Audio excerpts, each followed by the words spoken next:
Shabbat Shalom Vorach, mes très chers amis.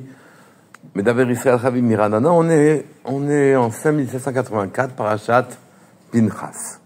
Cette Dvar Torah est dédiée à pour le mérite de tous ceux qui nous défendent, qui sont blessés, que leur guérison soit complète. Dans cette paracha, il y a un passage très intéressant qui va permettre de régler, au moins d'approcher la solution d'un problème que nous nous posons tous. Kadosh Baruch Hu nous dit, tu aimeras ton ami comme toi-même. Est-ce qu'on peut commander des sentiments? Est-ce qu'on peut éprouver des choses que l'on n'éprouve pas naturellement? Comment Kadosh Baruch Hu peut nous dire, tu aimeras l'Éternel ton Dieu? Est-ce que les sentiments que l'on éprouve, on peut les créer en quelque sorte? Eh bien, justement, dans cette paracha, Akadosh Baruch Hu nous a demandé de haïr les Midianim. C'est écrit, Vaidaber Hashem el Moshe lemor, Tsaror et Hamidianim, harcèle ici, mais ce n'est pas harceler physiquement, car l'ordre viendra plus tard de les combattre, les Midianim. Ici, c'est Tsaror, oppresse-les, haïs-les. Veikitemotam, qui serait même, car en vérité, eux-mêmes vous ont oppressé, vous ont harcelé. Lachem, en nourrissant des complots à propos de la Avodah Zara, de Baal Peor, et au sujet de Kozbi, la fille d'un des chefs de Midian, qui a incité à la prostitution, au znout. Et les Bnei Israël ont une soura élokite, ont une structuration énergétique, une âme qui rappelle Hachem. Ils ont une soura, une forme élokite divine. Or, ici, ils se sont précipités, les gens, une partie de la tribu de Shimon, en tout cas, s'est précipitée, et a accepté de s'adonner à la prostitution, ou plutôt accepté d'aller avec des femmes midianites et de servir une idole Baal Peor. Plus tard, que Baruch Hu nous demandera de nous venger. Donc ici, dit l'Or HaChaim, dont c'est entre parenthèses cette semaine, ça a été l'Aïloula. Eh bien, l'Or HaChaim nous dit, mais c'est pas à sa place ce pasouk. Ce pasouk nous demande ici, ne nous demande pas de sortir en guerre contre les Midianim. Il nous demande seulement de les harceler, de les haïr dans notre cœur, etc. Et on comprend pas. À quoi rime ce sentiment? Le Rachim lui dit lui-même, les fiches écoles asher yitom ta'amchet, tout celui qui a goûté le goût du péché, et qui l'a goûté même par la pensée, qui s'est figuré dans son mort, dans sa tête, des scènes dans lesquelles où il les a vues, en fait, ça n'a pu qu'entacher sa structure personnelle. Le péché se colle à eux, en quelque sorte, par la pensée.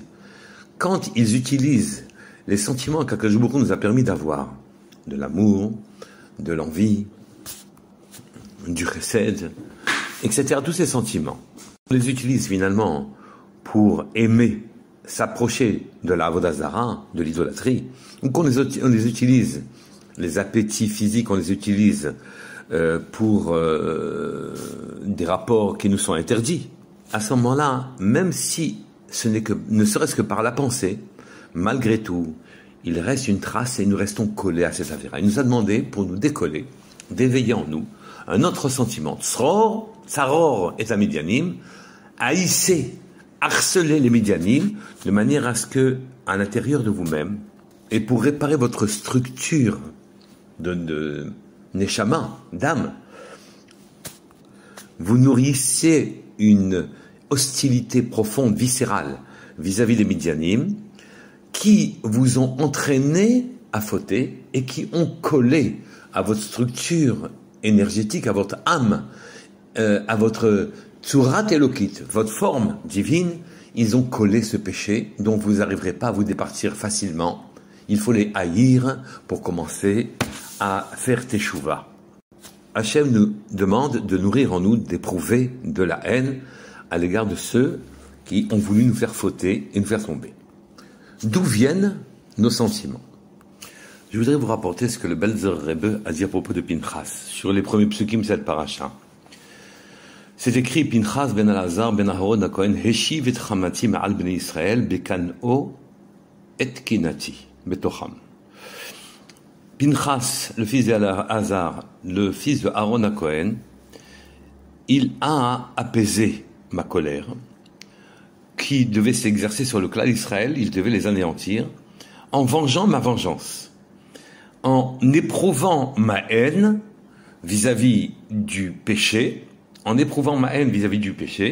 et en ne le repoussant, en ne l'acceptant pas comme moi, Hachem, je ne l'accepte pas, il s'est levé à ma place et il a envoyé une lance qui a transpercé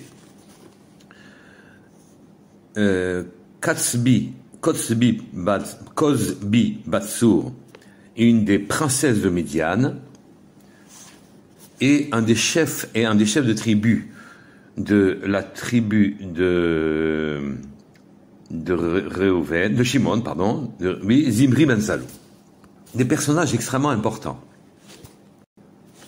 Pinchas a reçu pour ça beaucoup de cadeaux. Un des cadeaux, c'est qu'il a vécu, il vit éternellement, et il est présent à toutes les milotes. Pinchas Zuhe Eliyahu, donc il deviendra Eliyahu, Hanavi. Il assistera à toutes les milotes du clan d'Israël. Qu'est-ce qui a fait qu'un homme paisible comme Pinchas, qui a accepté sans broncher de ne pas être parmi les Kohanim, alors qu'il était lui-même descendant d'Aaron, puisque ce ne sont que ceux qui ont été avisés qu'ils seraient Kohen, après cet ordre-là, deviendront Kohanim, ceux qui étaient nés avant ne le sont pas. Donc il a accepté son sort tranquillement. C'était un homme sans colère. Où a-t-il cherché en lui cette ressource-là, de nourrir la colère qu'Hachem aurait nourrie? Où il l'a trouvé? Le Belzer Rebbe cite Teilim, qui dit Vekel Zoem Bechol Yom. Hachem est courroucé, se courrouce Bechol Yom chaque jour. Chaque jour, il regarde la terre, les hommes, il espérait qu'il fasse mieux, et il est déçu. Mais on peut se poser la question, mais à quoi donc sert cette colère?